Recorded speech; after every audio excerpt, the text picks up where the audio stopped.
Everyone, and welcome back to my channel for another StashBash Take 10. Today's inspiration came from Papers Issues, their Sunday challenge where they scraplift one of their design team members, and this time it was Mary Ann. So I saw a lot of these layouts come to, across my Instagram feed, and I really wanted to participate. Unfortunately, I didn't make the deadline. That's okay though, because I knew I wanted to do something completely different. And so I had to think about it for a couple days, and this is what I came up with. I came up with a shipper's wheel, which you see right here. And so I knew I wanted to do this because I had some photos that would go perfect with it. So once I had that shipper's wheel cut out from the Silhouette store, I then looked for my photo of my kids playing with a water table that my daughter just got for her birthday. She had just turned 1, and it was a pirate ship. So I really wanted this to kind of come to life, because when I think of kids being this little, they have such the imagination that actually kind of does take over and become like life to them. And so this little world that they create, and I thought, well, what can I add to this wheel? And so I found some twine, and I'm going to use some red sticky tape in the front and the back, because I'm definitely going to need something very strong to hold the twine. So I'm going to wrap it around this spoke. I don't even know if that's what it's called, but this portion of the spoke. And every time I went around it, I'm going to apply pressure, because I definitely don't want it to come undone. Now, when I'm done with this, I'm going to add 2 other adhesives because, like I said, I was scared that it, in case it didn't hold. So I grabbed my tacky glue and I put it underneath the twine, and then I actually went in between all the twine. And then for the final adhesive, I grabbed some masking tape that was from a kit from Studio Calico that I never use. And I end up just kind of tearing it and adhering it to the back of that cut file. So when I'm done with that, oh my gosh, it comes out so good. And you'll see here a close-up here in a minute. So I'm just kind of, like I said, grabbing all that, getting all done. And let's see. See, as you can see, I'm even having trouble with it. Like, I'm taking more tacky glue and kind of just applying pressure there for a while. And then I'm going to grab that adhesive. And ta-da, it's done, and I love the way it turned out. Oh my gosh. So when I was done with that, as you guys all know, I'm using my June kit, and there really isn't much left. What I did was I used one of the full-size 12 by 12 papers that I had, and then some of the scraps to mount my photo. And now I took the sticker sheet that was also in that kit, and I grabbed my tape dispenser because I wanted to have that perforated look on the ends of that sticker that kind of acts like washi tape. And so that was all I was doing with the tape dispenser. And then I'm just kind of going to see what else I could use. Now, I did have to go through my stash. Like I said, there isn't much left of my June kit. In fact, the only embellishments that I had was the cut-aparts that had some word phrases on it.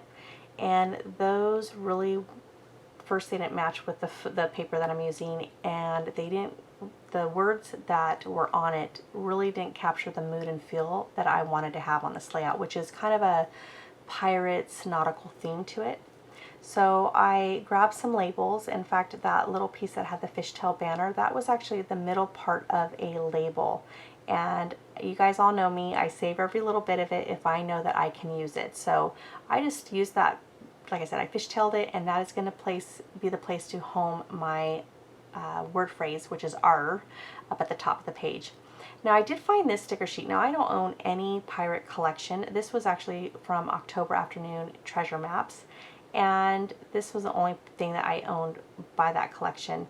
And I noticed that the tabs were upside down in order to use them. So if I was to turn it right side up, the word would be upside down, which I thought was odd. I don't think I've ever noticed any of the sticker sheets by them having that. So I don't know if that was an error, but not to worry, I could still use it. What I would need to do then is line the bottom of that tab, that is that straight line, that straight edge, and make sure that I just line it up to whatever paper that I'm going to be using. So in this case, I'm going to use it with the diagonal paper, and then it just kind of gives it like an overlay, not an overlay, but it creates a little bit of sticker onto that white space that I have in the photo. Now, I found this pinking circle with an anchor on it that was from Teresa Collins. So it's pretty amazing for, not having any pirate collection in my stash. And you know, there's no way that I could remember every single icon on a sticker sheet. So when I look through all of them, I'm always like, oh, there's an anchor on this. There's an anchor. I would have never thought there would be an anchor or something nautical themed. And so it's pretty amazing how this page came together for not owning it, like I said, any pirate collection. So now that I know that I definitely want to have this stuff on the layout, or not stuff, these embellishments exactly where I want them to go, I'm now going to start adhering them down. Now, I'm going to place a few things on here. So here's, like I said, like that sticker sheet right there, that's got a bunch of random icons. I forgot I even had that, but yet there's an anchor that I absolutely love that I'm going to use. Let me just grab some water real quick.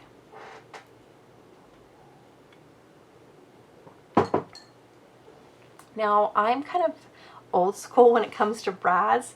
I am one of those scrappers who actually prefer the prongs on the back of brad. So I'm going to, you know, puncture a hole in the paper, and I like that because of the fact that with prongs, I know that that brad is not going to ever fall off the page. Unlike some companies that use adhesive, I always worry, is it going to stay there from 5 years from now? So I wish companies would kind of go back to using the brads, but that's okay. So as you guys know, I am obsessed with brads. Those are the newest packages that I purchased recently. One is a Pirate Stream by Echo Park, and there's also a Peter Pan collection. So there definitely I'm going to use a few of them from each one. So what I'm trying to do right now is create a cluster at the top, but I'm definitely going to have a visual triangle, and you'll see where I create the other two to create that visual triangle here in a minute. Anytime I have, though, with prong brads, I always use some type of masking tape. It's usually from a kit from Studio Calico's, where it mostly came from. But I use that type of tape to cover up the brad, or the prongs on the back, so that way it doesn't damage any of the layouts. So I only put twine, as you know, through the 3 arms, and that is because not arms, but the spokes. And that is because the photo is going to cover up most of that wheel. Now, one thing I did add, because I wanted to add something more, is I'm going to stitch along that wheel. That is one, there's a few reasons why I wasn't able to get this video up for you guys on Monday. One is, like I said, I knew I wanted to do something different, and I knew it was going to take time once I already had an idea of what I wanted to do.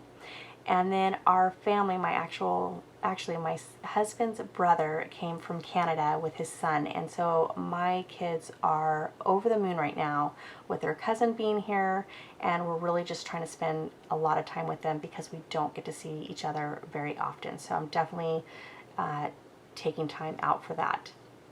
So I apologize that this video was not up for you guys on Monday.